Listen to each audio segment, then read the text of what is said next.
Good afternoon, good morning, wherever you are. Good evening. In case this is the fourth webinar of the Observatory on India of the Center for Foreign Policy Studies in Rome. And this time the subject is India 2047 and the middle income trap. The speaker is a very distinguished speaker. We are very honored to have him. Is Indermit Gill, the chief economist of the World Bank Group. He was the one that introduced in 2009 the concept of middle income trap. He had worked for many years at the World Bank Group, but before he was also professor at Duke University. And this is just a short summary of his CV.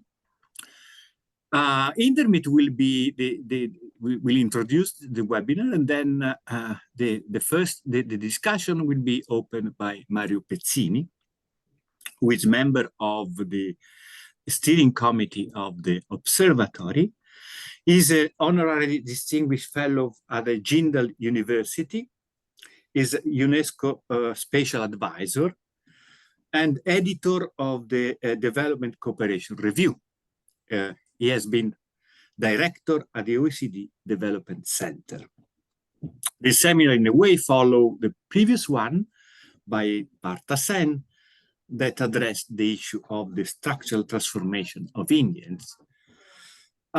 So, as usual, the rule of the game is 20 minutes to the keynote speaker, Indermit, then 10 minutes followed by, Mario will discuss the presentation, and then we will have an open discussion. So I encourage you to post your questions on the Q&A facility of the Zoom webinar.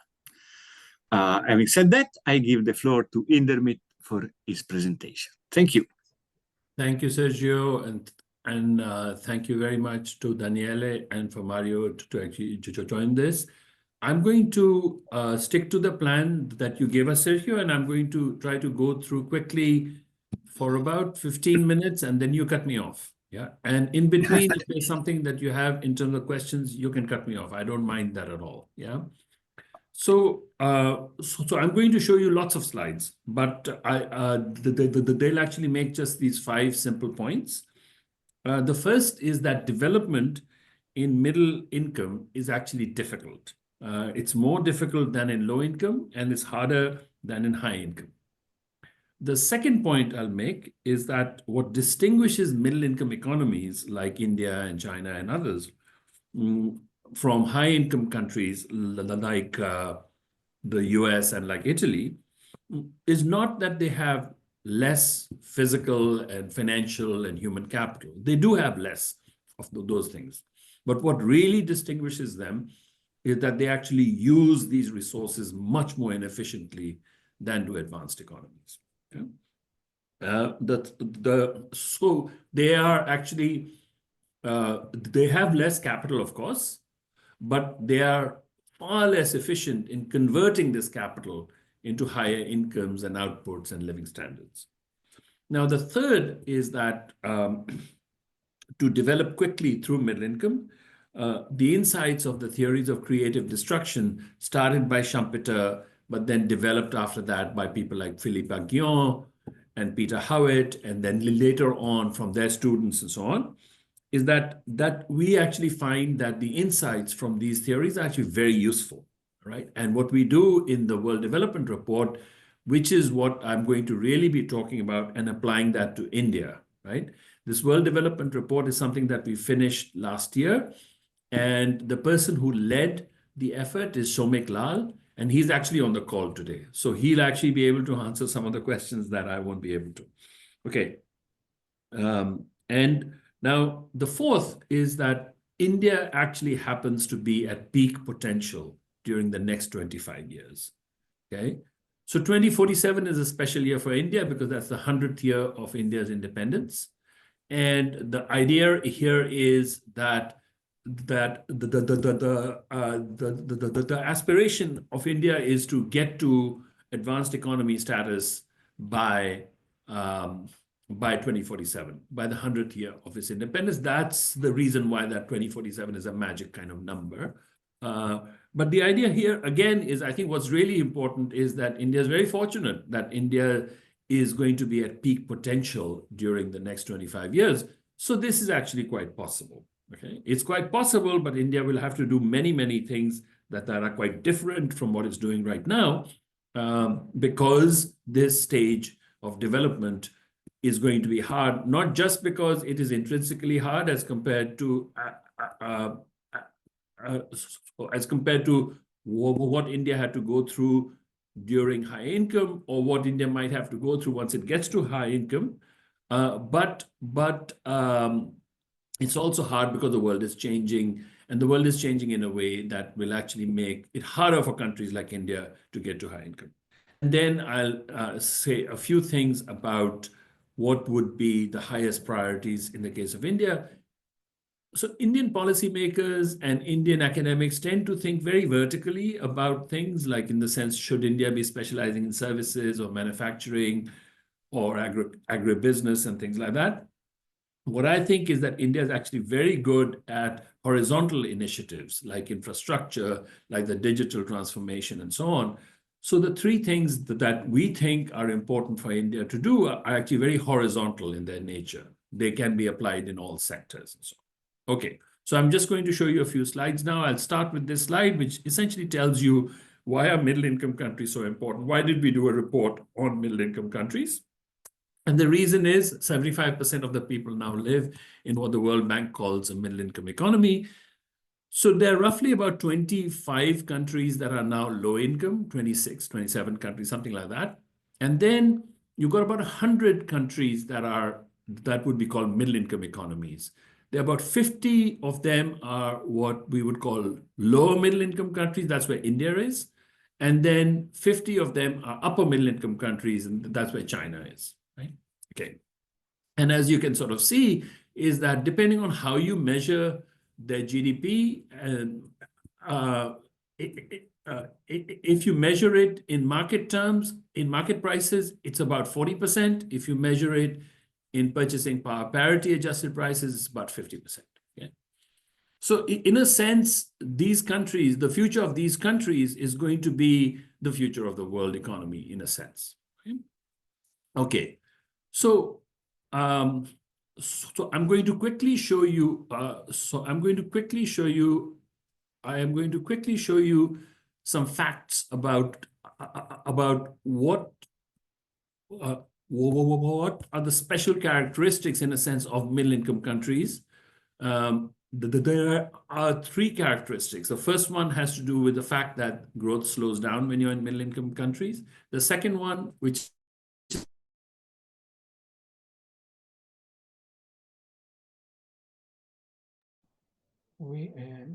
Jim, we have lost you in the voice. no.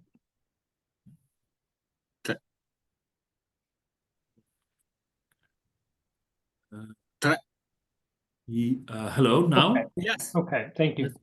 Okay, all right. And then the third part is that actually things are getting harder for middle-income countries now. I'll show you a few slides. Now, to start things, though, is you have to sort of look at what are the aspirations of these countries. And by the way, they have fairly reasonable aspirations. They are not trying to get to $40,000 per capita as Italy is at, or 45,000, whatever it is, per capita income. They're not trying to get to 80,000 as the US is, right? They're just trying to get to what they would call moderately prosperous economies, right? This is true in the case of China. It's true in the case of South Africa. It's true in the case of India as well, right? Now, the way that the World Bank defines moderately prosperous is what we call high income. Okay? High income by the World Bank, Sergio, it is basically around $14,000 per capita. So which means a high-income country, by our definition, has a per capita income that is at least 1/7 as much as the United States, right? At least 1/5 as much as the United States. So this is not a very, very high threshold, right? The World Bank's definitions tend to be very frugal in that sense. So that in a sense is a good way to sort of see what is considered a moderately prosperous economy. Now, this is a picture of Deng Xiaoping, who when he was asked, why should a communist country try to become rich? And he said, well, to get rich is glorious, okay? And every country ought to be aspiring to this. Pretty much every middle-income country wants to get rich in this moderately prosperous sense. This is the problem. The problem is when you look at the record over the last 50, 60 years, you actually find that the per capita income of middle-income countries, if you look just at the countries that take a look at their per capita income as a share of US GNI, right? US gross national income per capita, and take a look at 1983, it was about 6%. Fast forward to 2023, it's still 6%, okay? The only difference really is China. So if you once you market prices in the mid or purchasing power parity, is market prices? Market prices. Thank you. So we actually collect purchasing power parity prices at the World Bank, so we know their limitations, and so we tend to sort of use market prices. Okay, all right, okay, but that's the problem really. Okay, so they really have made very little progress, right? Okay, so then you sort of say, okay, what are the characteristics? So the first characteristic that we find is that when Shomik's team actually looked at the record of the last 75 years, and they looked at slowdowns in growth, basically what you find is that the likelihood of the slowdowns is about 3 times as high in a middle-income country as compared to a high-income economy. Okay, it's about 1.5 times as high as compared to a low-income country too. So if I showed you the third chart, that's the first thing. Okay, and this is based on many episodes over the last 75 years for all countries. Okay, the second thing that we find, and this is perhaps the most important part of the report, is that this is what you find is that when you look at middle-income countries, if you look at the GDP per worker relative to a US worker, right? Basically what you find is that it's about 20%. If you look at physical, financial and human capital relative to that of the United States, of the median middle-income country, it is close to 70%, okay? That gap, that difference, 50 percentage points, is basically the difference in efficiency.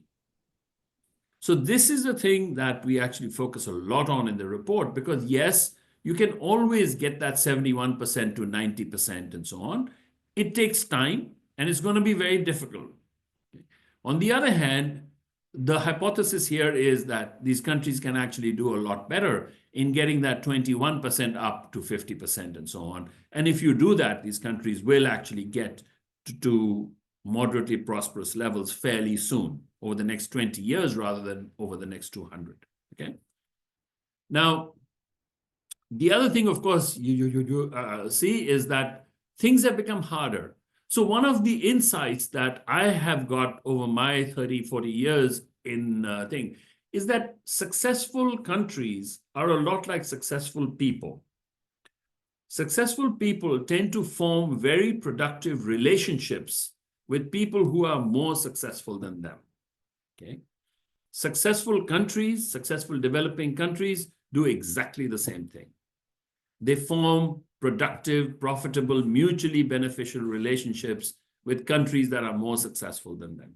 And they do it through trade, they do it through investment, they do it through exchanges of ideas and so on. And a big part of that is done through trade, of course, right? And one of the problems is that these countries are now facing a much more restrictive trade environment. So as compared to a country like South Korea, or even as compared to a country like China, which has almost got to this moderately prosperous level of per capita income, countries like India and others are going to face a much harder time. Okay. All right. Now, so those are the three facts really, really quickly. I'm going to keep going very, very fast here because I know I'm running out of time. So then when you sort of look at this and you say, okay, let me take a look at India and say, now, India is a very typical middle-income country in this sense. It's not very good at using its capital. It's scarce in capital and it doesn't use it well. It's not very good at using its talent. It's actually been much better at accumulating talent, accumulating education and things like that. And in a big part, this has to do with the way that Indian labor markets treat women. And then the third part is that India is energy scarce and energy inefficient at the same time. Okay. All right.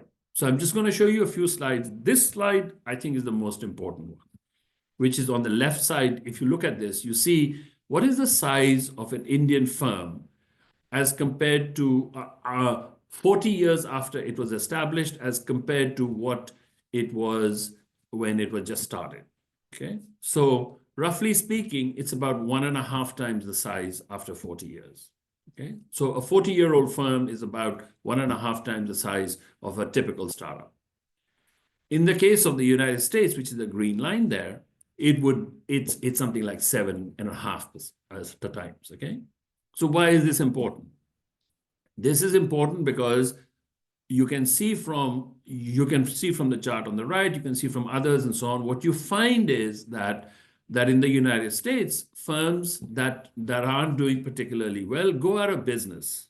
Now, that's very important. When they go out of business, they free up some scarce resources. They free up talent and they free up capital. And that capital actually, and that talent and capital then actually moves to firms that are better at converting inputs into outputs, that are higher value added, more productive firms and so on. That doesn't happen in India. Okay? And so in a sense, this is a clear picture. I guess it's the clearest picture of, so it's the clearest picture of how well India uses its capital and its talents, okay?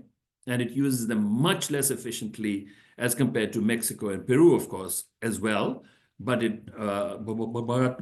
compared to a high-income economy like the United States, it is staggering, okay? All right. So then the next thing is you say, okay, how well does India use its talent? So this is a somewhat complicated chart, but if you just look only at the dark lines, what this tells you is what share of professional and managerial occupations are taken by women, okay? For every 10 men, how many women work in these professional and managerial occupations? And what that line shows is how does that change between 1983 and now, okay? And if you look at India's line is that dark blue line over there. And as you can see, it's fairly flat. So essentially, India does not, so even though the education levels of women and the skill levels of women has increased a lot, the share of women in these professional occupations. So I'm not just talking about labor force participation. I'm talking about making sure that women actually, that their talents are put to the tasks for which they are qualified, and that you sort of see that India has not made much progress at all. And we'll come back to that at the end when we're talking about what India ought to do.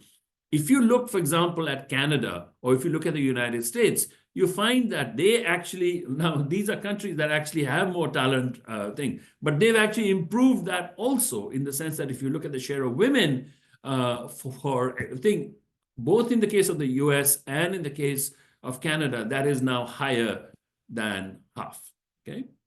All right. Okay, so that's the second thing. The third thing is in terms of energy. So if you sort of look at how good is India at converting energy into output, you actually find that even though India's energy is scarce, India has to pay more for energy per BTU, etc. what you actually find is that India is less efficient at converting this. So you have all of these debates about, oh, Indians consume less energy and so on. Yeah, they do. But the more important thing is how good is the Indian economy at converting energy into output. India is not nearly as good. Okay. And this is, by the way, this is very typical of middle income countries too. Okay. So I'm going to skip that slide. And then you say, all right, so what's the solution for this? And here's where we sort of tap into Schumpeterian ideas. And one of the surprises that I got was, we were always talking about middle income traps. I mean, we were talking about a middle income trap. Shomik's team came back and said, actually what we find is there are two transitions that need to be made, and countries can get trapped in each one of these phases, not making these transitions, okay? The first transition is, of course, roughly speaking, from low income to lower middle. No, I mean, actually from lower middle to upper middle. And then the second transition is from upper middle to high, right? You have to make two shifts. So in the first shift, what you really have to do is you have to shift from just relying on investment to also relying on bringing in new technologies from abroad. Because what's the best way to improve the efficiency of your economy is to learn from countries that are actually better than you at converting inputs into outputs. And the best way to do that is what we call infusion, which is a combination of importing new technologies and diffusing them across your thing. And by the way, most middle-income countries actually don't do this well, but there are some like China, like India even, and like South Korea that were very, very good at this, okay? And then the next change, of course, is once you get closer and closer to the world technology frontier, so that the returns from trying to sort of bring in technologies from elsewhere and so on diminish a lot, you have to shift to innovation, which is that you have to encourage learning and actually diffusing these technologies and so on within your own country. This, of course, this is just a very broad brush way of saying it, because for large countries, this can happen at very different stages, depending on the sectors. And depending on what else is happening in the world, it can happen at different stages and so on. So it may well be that countries like India and China have to move to the innovation phase much faster today than Korea had to. Or Korea might have had to actually move much more quickly, because the kind of things it was trying to innovate in, like, for example, electronics and so on, it was competing very directly with countries like Japan very quickly. So it had to sort of shift rather quickly in some cases than the others. And then, Indermit, if you can wrap up in 1 minute, then maybe we can go in the second round also more in details. Okay. Done. So basically, the things that countries have to do is that they have to shift gears, and they have to shift gears. First one, what we say is from a one-eye strategy, which is essentially just investment, to investment plus infusion. And then you have to shift again to what we call a three-eye strategy, which is investment plus infusion plus innovation. I can talk more about this afterwards, okay? All right. So then what we do, Sergio, is that we look at the successful countries in very different settings. In the case of Korea, which basically didn't have any natural resources and didn't have access to these supranational institutions like the European Union, and that's what they did. And so we look at what they did, and it kind of fits with that one-eye to two-eye to three-eye strategy. Then if you look at Poland, Poland was more lucky than Korea because it had access to this great institution called the European Union. And basically what it did was, but again, it actually used that to actually quickly go through these stages. And in the case of Chile, it had to do more with natural resources and managing those well. But again, for Chile, it kind of does the same thing. And I'll tell you a little bit more about this example in the case of Korea, about how it actually does this, learning from Japan, and then shifting very quickly from infusion to innovation as the Japanese got more and more worried about competition from Korea. And then you actually find that in the case of Latin America, which I think is ground zero for the middle income trap, you find a lot of countries try to skip the infusion phase because infusion is very disruptive. It's very painful because people have to sort of change things. Firms have to shut down and so on. And you have a lot of policymakers that do their best to try to shield their workers and their firms from outside competition. What we find is that no pain, no gain. And in fact, when you essentially try to sort of do that, you can easily make the kind of mistakes that Brazil made. This chart shows what is the share of the typical worker's productivity in Korea as compared to the US, and in Brazil as compared to the US, and you sort of look and you sort of see how this changes. In the case of Korea, it goes from 20% to 60-something%. In the case of Brazil, it becomes half, okay? So then what we do is that we actually sort of try to draw the implications from Schumpeterian growth theory. We find that there are three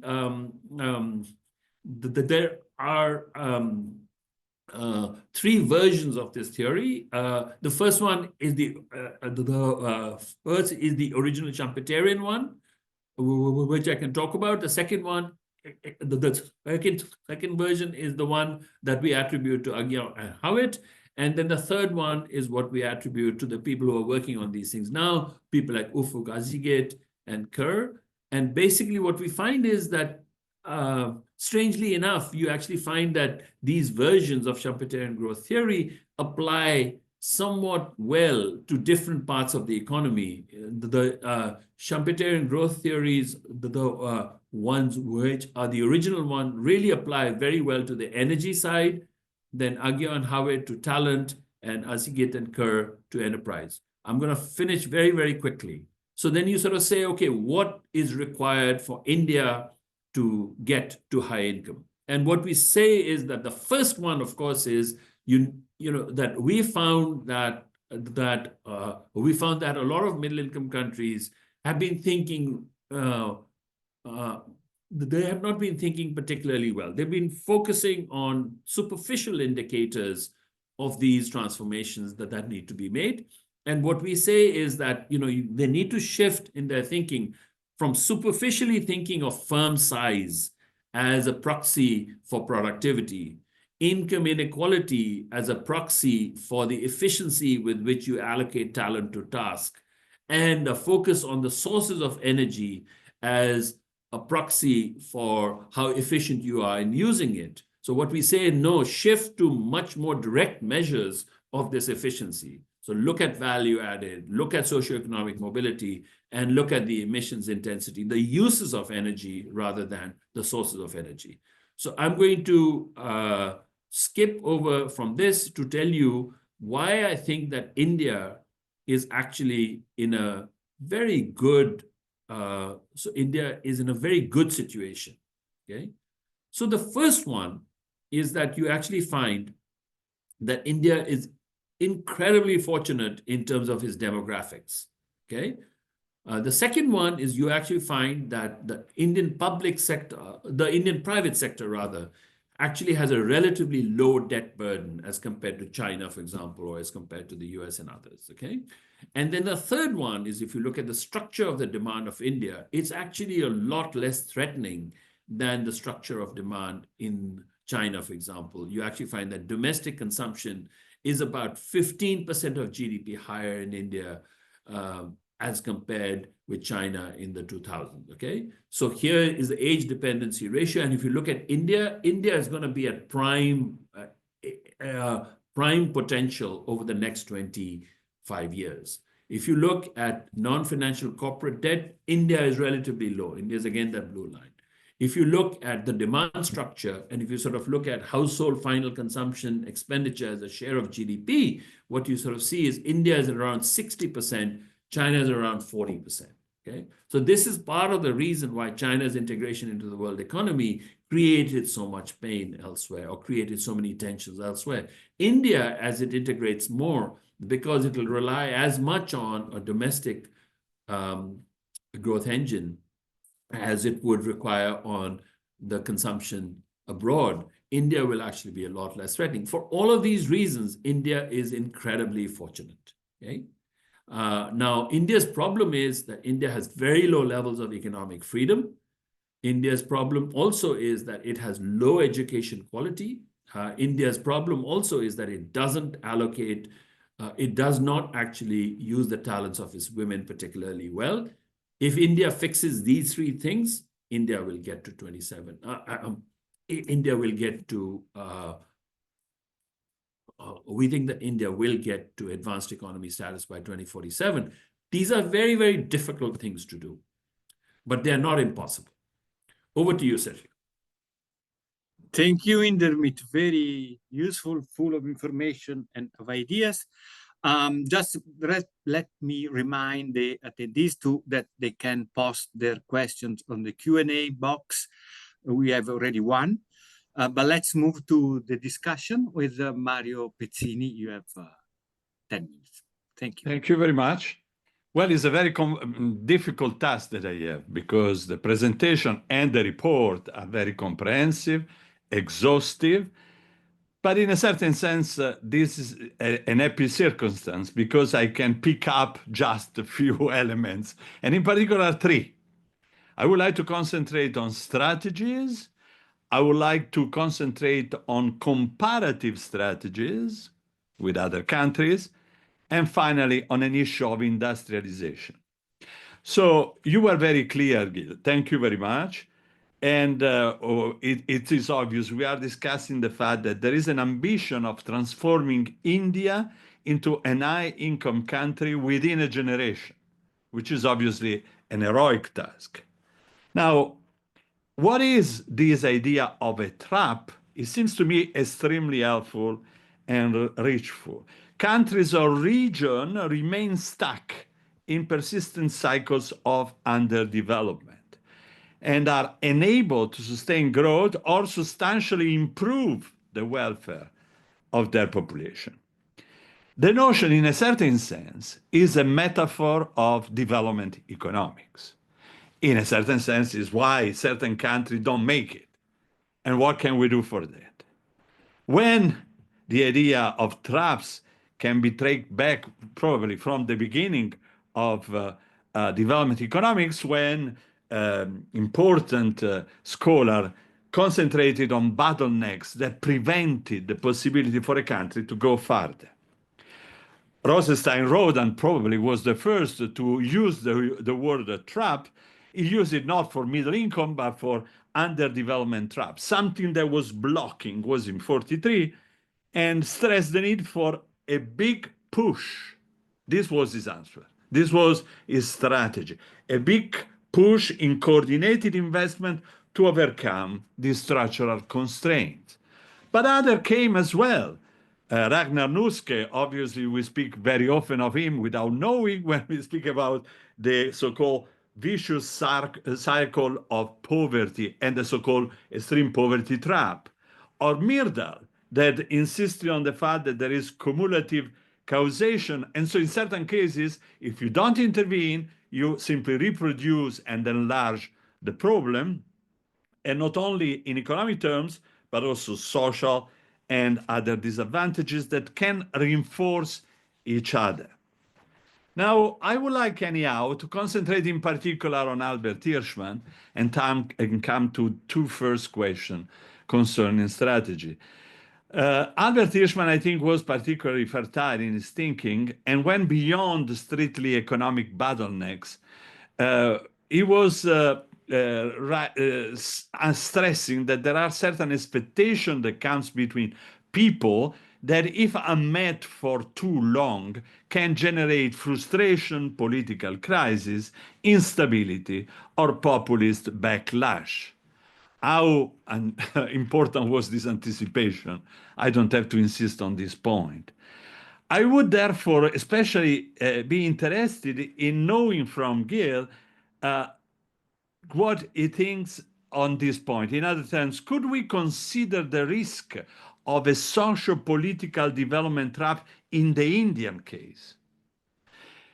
If the system fails to translate aspiration into effective reform, could it fall into a scenario where neither growth nor social cohesion progress meaningfully? And then I have a second question, because Hirschman not only concentrated on social phenomena, but also obviously on structural and macroeconomic constraints, always with these characteristics, a bias for hope, in other terms, looking for reform and how things can be changed. Now, Hirschman reminds us of the centrality of development strategy.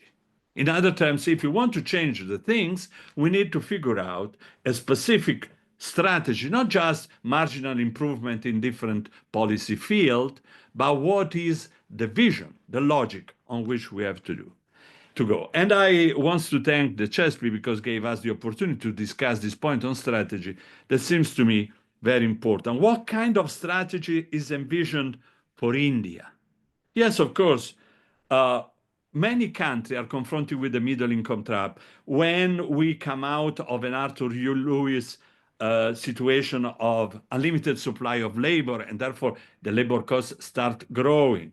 When there is the comparative advantages of natural resources that become to be slow and with fatigue, when the basic technology imitation is not anymore helpful, and so we need to move to innovation, as you said.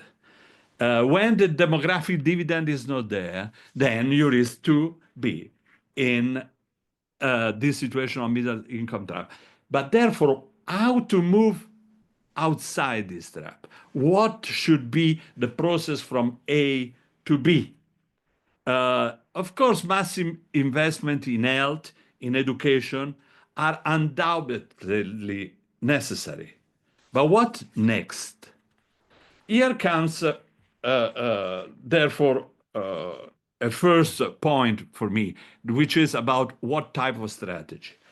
And then a natural question that comes, and here I move to my second point, is what the other have done. Can we gain some inspiration looking at other countries? And if so, which ones? Several times in your presentation, you speak about United States that is chosen as the reference point of an high-income country. But this is not the source of a suggestion of what to do, because it's already there. High level of productivity, a completed process of structural transformation, strong capacity of innovation and entrepreneurship. US serve maybe as a benchmark to highlight the systemic determinants of productivity, maybe.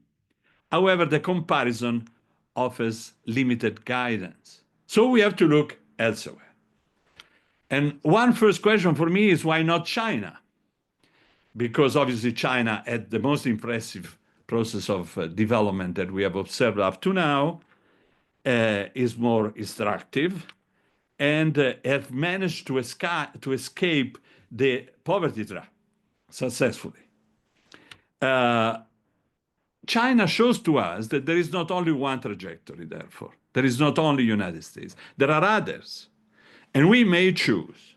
It recalls to me something that Ricardo Lagos, the president of Chile, told me many years ago, saying, Mario, it's easy to start the development when you have good natural resources. And we know that Chile, copper, forest, salmon, and wine is well equipped. But once you have exploited those things, what do? There are different possibilities where to go. And I was particularly interested because obviously Vietnam or Cambodia did follow somehow that experience in China. But it doesn't appear as inspiring necessarily for all. I was very happy to see that you, in your report, quote some Eastern European country as a good example. You mentioned, for example, Czech Republic, Poland, Romania, and Slovakia. These are countries that had the accession to the European Union and were benefiting from it. And in particular, from what? From standards and regulations that were the acquis of the European Union, from a single European market, which is big, and it helps for division of labor, for macroeconomic stability and therefore reducing the risk, for labor migration and learning skills coming back home. So, but I would stress one crucial point.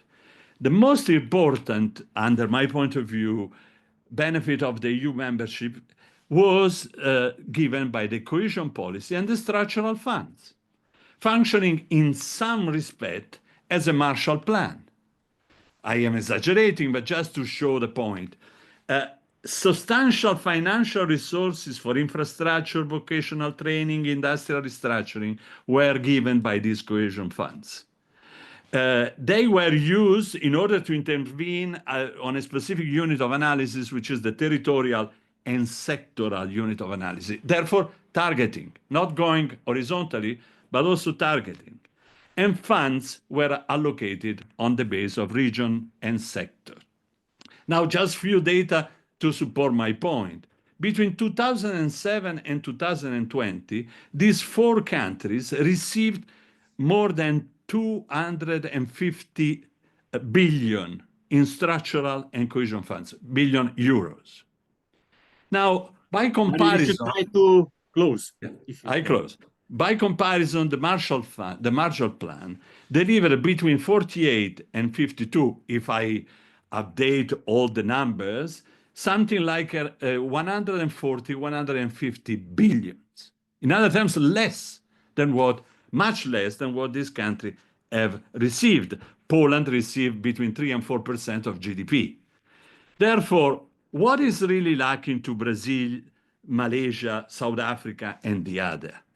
Is just certain horizontal policy or also something similar to this big push? I conclude quickly with the last point, just mentioning it. The country policy capacity to support transformation is crucial, but in particular could be observed when it comes to industry. Now, we know that certain authors like Justin Lin, your predecessor, or Roderick insist on the crucial role that industrialization can play in order to absorb labor force that should leave agriculture, and we know how important is the employment of people in India in agriculture. Now, how should this industrialization be done? Should we think that it's enough to have a factor, education and human capital with investment, or should we choose for specific policy to avoid a kind of Dutch disease? Because it's true that India can benefit from more capital coming in the country, but it's also true that this may affect the rate of exchange in a negative direction upward, and therefore reducing the capacity of competitiveness of new firms and new activity. And we know that there are several proposals. Justin Lin is somehow favorable to intervene on the rate of exchange in order to keep it a little bit slow. And Roderick is completely favorable to a policy of containing the rate of exchange. I would like to know your opinion on both industrial policy and the rate of exchange. Thank you very much. Therefore, strategy, therefore, country to compare with and what lesson we can learn, and finally, industrial policy. Thank you, Mario. Very interesting, your points. Before going back to Indermit, I would like to read the 3 questions we have in the question and answer. And then, you can elaborate on them. The first one is from Partha Sen, who is also a member of our steering committee and refers also to the Dutch disease. So what is the big push coming from toward, I guess, is Partha means toward structural transformation. The next 2 come from Subhash Agrawal, who is again member of our steering committee. He is asking what sort of administrative reforms can the World Bank recommend to India based on experiences from other nations? And is that dialogue underway? And the second question is, has the Insolvency and Bankruptcy Code of 2016 not been a game changer in facilitating the exit closure of sick firms? So, Indermit, the floor is yours again.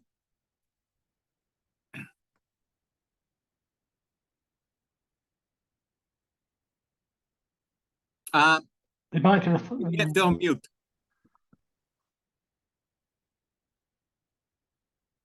No, you have to unmute in the mute. You are still muted. Yes. Oh, Okay, now good. Okay, so the first thing I want to say to you is that you know, I guess in terms of the insolvency code and so on, I think I wish we could tell you. The problem is that we found is that data in India, as well as in China, as well as in a lot of these big countries, has been very, very difficult to get. And I think many of these countries are flying blind into a more and more difficult stage of their development and a more and more difficult world economy without actually using their data better. Okay, so I can't answer that question about what have been the effects of the insolvency code and so on, because we really do need to look at the data and see how this has helped. That's the first one. The second thing is in terms of the questions. So I thought that the way that Mario poses the questions is exactly right. Okay, exactly right. So I think that one of the things that I've sort of find that these countries, Mario, they need to learn from everybody, not just from the US, not just from Italy or China or whatever. They need to learn from everybody. One of the things that we found was the thing in the US. So you know, here's a chart. This is one of my favorite charts. So this is a paper, a 2019 Econometrica paper by Chung Ta-Shea and others. And basically what they look at is the effects of equal opportunity legislation, anti-discrimination legislation in the United States, starting in the 1970s when it had just reached high income levels, okay, to now. If you look at this, Mario, you find that in the 70s, almost all doctors and lawyers in the US were white men, okay? And then you got a series of legislation, series of measures to make sure that people don't get discriminated against. People, I mean, especially women and blacks, right? So you get this. And then if you look at this ratio now, of course, it's less than half that, right? It's 50% or something like that, 47%. If you look at the effects of that, basically what these authors try to do is they try to simulate the effects of US per capita income with and without these reforms. And by one measure, basically, per capita GDP is 25% higher today because of these reforms than this. These are massive gains, okay? Now, this is not something that you can learn from China. This is something that you can learn from the United States. So it really doesn't matter whether the fact that the United States today is at 80,000. In a sense, it's got to 80,000 in part because of these things. Without these reforms, it would be more like 55,000 or something like that, okay? So that's one thing.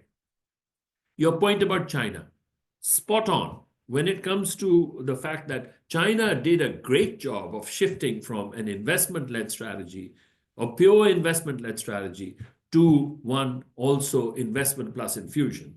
And it was again Deng Xiaoping's simple rule, reform and open up. Both those things have to happen at the same time, okay? And they did it, and you found a big inflow of technologies and these technologies have been fairly well diffused across them. Now, what can India learn? India's already learned some of these things, by the way, not in the case of technologies generally, but in the case of digital technologies. India has done a very good job of taking digital technologies from the United States and diffusing them in the economy to lay a groundwork, a foundation, a digital foundation on which it can build these things. Actually, I think India has learned that lesson very well and implemented it too, okay? Now, the next thing you say is, but again, it's not a sectoral thing, by the way. These are things like the unique ID. These are things like getting people access to financial capital, regardless of whether or not they are investing it in services and agriculture or whatever, right?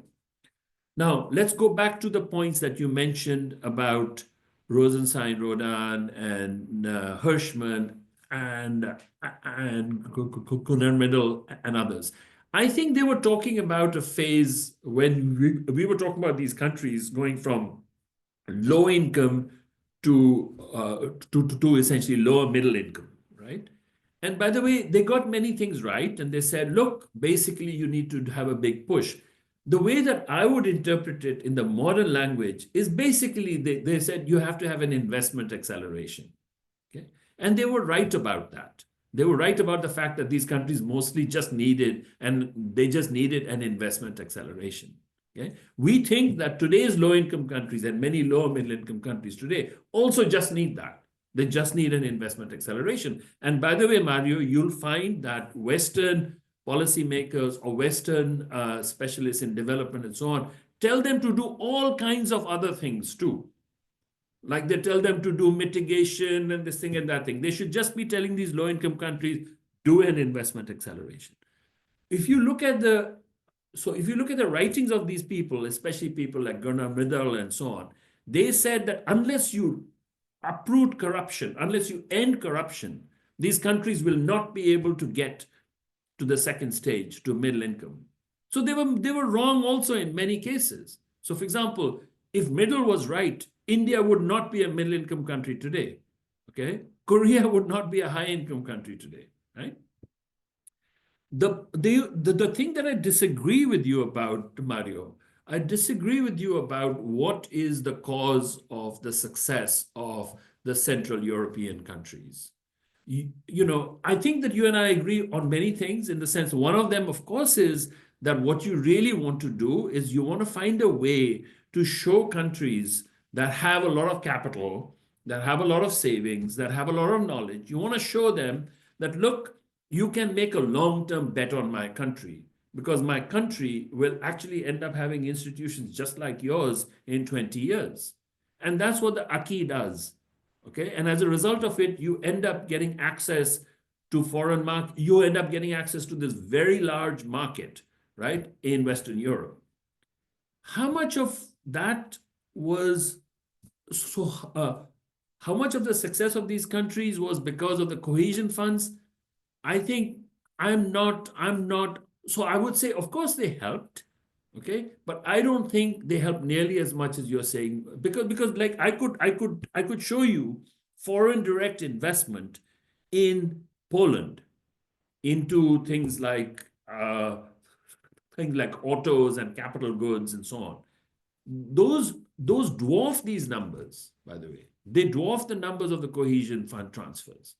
They have like much greater investment, FDI. FDI is good because FDI is long-term investment, right? These are not things that got turned around very, very quickly, the kind of things that happened in Greece and Portugal, right? So they did not happen. So I actually do believe that that these things help, but I think what helped much more was the diffusion of technologies into these countries and so on, diffusion of these new methods through the takeover of Skoda by Audi, through the takeover, et cetera, all of those things, okay? So I think your point, again, is very right, that you say that, look, this is not just about economics, this is not just about politics, it's not just about social stuff. That's one of the reasons why we really like the work of Joseph Schumpeter. Go back to his original book, Capitalism, Socialism, Democracy. So all three of these things, all three of them, the first one, of course, is capitalism is the first part really talks about the economic structures. Socialism talks about the social part. Democracy talks about the political parts. One of the nice things about Schumpeter's ideas was it actually included all of these things. And we got criticized a lot, Mario, that we always neglected the political and we neglected the social and so on. So one of the nice things that we found in the work of the work of people like Philippe Aghion and others, that they actually brought in the political elements, they brought in the social elements. The thing, though, what we find is that in order for you to do that, there are two difficult things that people have to do. The first one is we have developed some really bad habits in terms of thinking, okay? And we have to change that. The second thing is that in order to use the method, to actually use the methods that we are, that actually this new theory requires in order for you to operationalize it, you need a lot better data. Okay? So now on the first part, what I find is, in general, we find that we have vilified large firms. We have found that we generally think of large firms as obstructing new ideas, as obstructing technology and so on. Schumpeter did that too. Okay, but if you look at Schumpeterian thought today, it's a little bit different. The second thing, what we found is that we got stuck on this inequality point. And I think what we really wanted to really talk about is that somebody who is very able should not end up being shut out of high productivity, high value added tasks and so on, just because of the fact that they were either a woman or because they're from a poor background or they were from a lagging area or whatever it is. But that's not inequality that you really want to track, because inequality will lead you wrong. Just like firm size or firm age or the ownership of the firm is a superficial measure, inequality is a superficial measure of what you really want to get at, right? And the same thing is true in the case of energy. So what we found is that when you actually really do exploit this thing, the second thing, of course, is that you need to have much better methods. Okay, so for example, in the case of Germany and in the case of Italy and so on, we look at things like which are the firms that are leaving, or which are the firms that are exiting, which are the firms that are going in or staying or expanding. Sometimes you find, as in the case of Italy, sometimes you find that the firms that are exiting are actually the high value added firms. They're the high productivity firms. And the firms that are staying on are the ones that are actually really well connected thing. So you actually do need to look at those things too. There is no substitute for doing less superficial analysis. The problem is the prerequisite of that. High income countries have those prerequisites. You have data transparency. You have all of these think tanks like yours and so on that actually debate these things. There is a problem in many of the large middle income countries that these things are not developing at the same pace, and their problems are becoming more complex. Over to you, Sergio. Yeah, before turning to Mario, Indermi, do you have any answer to the question on the reform of the public administration and the World Bank? So we have been looking at this. We have actually lagged a little bit in terms of our reforms on governance. Okay, so we've ended up sort of focusing a lot on what I would sort of say is the form or the form of governance institutions. So, for example, if you look at the worldwide governance indicators, we find that they are useful, but they tend to sort of look at something like our countries having elections, or our countries having, or do you have an independent judiciary and things. I think these are important, but they tend to confound form and function. So one of the things that we are trying to do now, Sergio, is that we are trying to improve our work on governance. And I think we need the help of a lot of people, especially people in India, because they've been thinking about this a lot. Okay. The main difference in governance that I sort of feel between India and China, having visited China very recently, and I go to India a lot, I actually find that there's a lot more competition among subnational entities in China to improve governance as compared to India. India has not managed to find that competition between the different states to improve governance the way that China has. So you go, for example, if you go to Zhejiang province now, and you sort of try to sort of see why is it that they are doing so well in attracting firms that are working on AI and things like that, you actually find that Zhejiang is doing a really good job in facilitating the private sector, facilitating private investments and so on. So as a result, many of the firms are actually moving there. When they move there, you get the advantages of agglomeration hugely, okay? And that is connected to the second administrative problem that I see in India, is that India has a fairly strong center and it has a fairly strong state government, but it does not have strong cities It does not have strong urban agglomerations, okay? And India just has not done well on that one. So India perhaps has to do on that one too, okay? But I would actually say that so in this report, we actually don't get too much into this, but the other part I sort of feel like India can do right now, there are all of these discussions about tariffs and things like that. I think India should use this opportunity to reduce its tariffs in many things. Some of them will be painful, but I think that pain is now necessary in order for India to improve the. So India has a very inefficient agriculture. India has very inefficient industry. India has very inefficient services. I think India needs to open this up to foreign competition. And I think the right time is now. Thank you, Indermit. Yes, I think the issue of local government is very close to one friend of mine who is attending at Ishem Ahmad, a common friend. That is a very important issue. But let's turn to Mario for the closure for your reactions. But you have to unmute. You have to unmute, Mario. Mario, unmute. Sorry. I wanted to say that I don't have that much to say, but to thanks Gil, and maybe just to mention 2 points that could be the basis for a next discussion in order to continue this fruitful confrontation. The first is, I cannot be more in agreement with you when you say that the size of firms is not an indicator of efficiency. And Italy obviously is a place that is well positioned to discuss these points. Myself, I am an industrial economist as training, and so the idea of economy of scale I think should be seriously rediscussed. In any case, for what concern the discontent and the potential political upheaval that can create problems in a process of development, I was not only referring to inequalities. I was referring just at an observation. You remember that in Rio de Janeiro was enough to increase a little bit the price of buses for having all Brazil in the street a few years ago. In Chile was 30 cents